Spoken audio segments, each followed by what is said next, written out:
Hey, what's up, car shipping rock stars? It's your girl Ashley from ReloGeek.com, and on this episode, we are talking business plans. I get asked this question so many times by both carriers and brokers, and the biggest question most people have is, do I need a business plan? And if I do, what needs to be inside that business plan?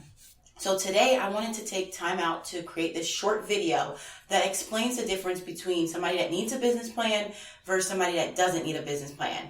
And if you don't need a business plan, my tip for what kind of business plan you do actually need. So I hope that didn't confuse you, but if it did, no worries, we're going to clear it up right now. So when it pertains to business plans, if you are trying to secure funding, then you need a business plan. Anytime that you're looking for outside investors, whether it's angel investors or big companies that are looking to invest in smaller startups, i.e. somebody that's starting a brokering software company or a carrier software company, chances are you're going to look for some type of investor. And even if you're trying to start a trucking business, you might be looking for somebody that's going to help minimize the amount of money you personally have to need up front, giving you capital. In this case, you will need a business plan, and the more intensive or inclusive the business plan is, then the better off you are. This is when a 15-page business plan or whatever, something to that effect, will benefit you. I talk a lot in my course, Relo Academy, about how I created a 15-page business plan for my auto transport brokering business. Now, at the time, I did not know that you really did not need a business plan. All I read online was that you need a business plan if you're starting a business, and I wanted to do everything the right way, so I sat down for days writing this 15-page business plan. It included everything from analysis, the market analysis, my business, how I plan to get money, how I plan to make money, how I plan to spend my money that I make. These are just a few things that my business plan had covered. The problem with that was, over time, that business plan sat in my office drawer. Never once did I take it out and look at it until my business wasn't doing so well. And I'm like, what's going on? Am I off track? What am I doing wrong? So automatically, I went into the drawer, dug out that big, thick stack of 15 pages of my business plan that I actually printed up, and I looked through it. And it did help me get insight into what I was doing wrong. It helped me get back on track because it helped me actually revisit my vision for my company. And that's where I had went wrong. I got off track from the vision that I had set forth in the beginning. So the question is, do you need a business plan? As I explained in the beginning of this video, if you are looking for funding, yes. But what about the people that are just starting their car hauling business or a brokering business or even a brokering software company or a software company that caters to people in the industry? Do you need a business plan if you're not looking for funding? The answer is no and yes. That's right. I said no and yes. No, you do not need a 15-page business plan. That would be pointless because it's going to probably sit in your office drawer just like mine did. But what you do need is some type of business plan that's going to outline your goals. I like to call it the 3-step plan. You're going to want to create a short-term business plan. You want a business plan that's going to show you what your vision is for your company for the next year. That's the first one. The second one is the next 3 years. It's a little bit further out. But these are your goals. In the next 3 years, where do you see your company? What do you want to happen? How much money do you want to make? And then the last one is the next 5 years. The same concept. Where do you see your company in the next 5 years?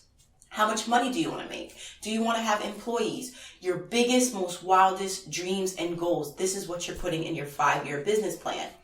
Now, your 1-year business plan is the one that you're going to pay most attention to because this is the short-term business plan that's going to get you to that next step. Most people say that businesses fail within the first 6 months to 3 years. So if you can set goals for 1 year and 3 years that are actually obtainable, then getting to that 5-year mark will be a walk in the park. So what type of things should you include in your 1-year business plan?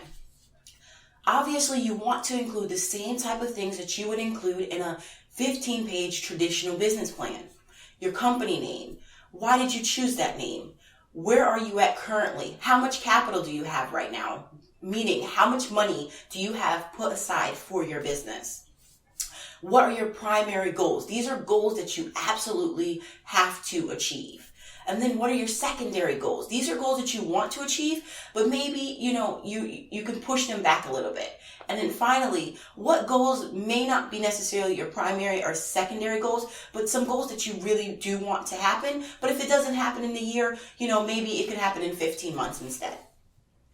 You also want to include things about how you feel about your business. What's your vision for your business? How do you plan on achieving customers? What's going to make you stand out from everybody else? These are things that you want to include in this business plan, because this business plan is the one that you're not going to shove in your desk drawer. This is the business plan that you're going to put on your wall. You're going to save it to your computer. Do whatever you need to do so you can see this business plan every single day, because what you want to do is making sure that anytime you're about to do an activity in your business, you look to that business plan and say, is this activity going to get me to these goals? And if it's not, then you move on. Maybe you put that activity away. Maybe you forget about it. Maybe you can do it, but when you have more time. You only want to do things in your business, whether you're a broker or a carrier or a company selling services to them, that's going to get you to your goals. And anything else, it doesn't matter. It should be non-existent. And if you want it to exist, then make it exist, but just do not make it your primary focus. And this, my friends, is what's going to keep you on track. This is what's going to let you surpass that 6 month to 3 year stigma that most businesses fail. This is what's going to get you to Destination Easy Street. This is going to get you to your success. So I hope you guys found this video helpful. I hope it answers your questions about whether you need a business plan, or if you do need a business plan, which you do technically, but what kind of business plan is it that you need to propel your business forward? Now I want to hear from you. In the comments below, tell me, if you've started your business, did you create a business plan? And if so, which business plan did you create? Did you make a 15-page business plan, or was it a simple 1-page plan? Also, if you haven't started your business, I want to hear from you as well. In the comments below, tell me which business plan you plan to create. Are you going to go for a 15-page business plan or an all-inclusive one? Or are you going to do my 1, 3, and 5 year business plan ideas? Put that in the comments below.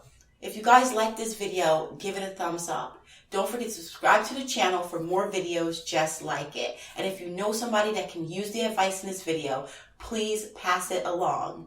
Thank you guys for watching. I'm Ashley from ReloGeek.com. Now get out there and make moves happen. I will see you guys in the next video.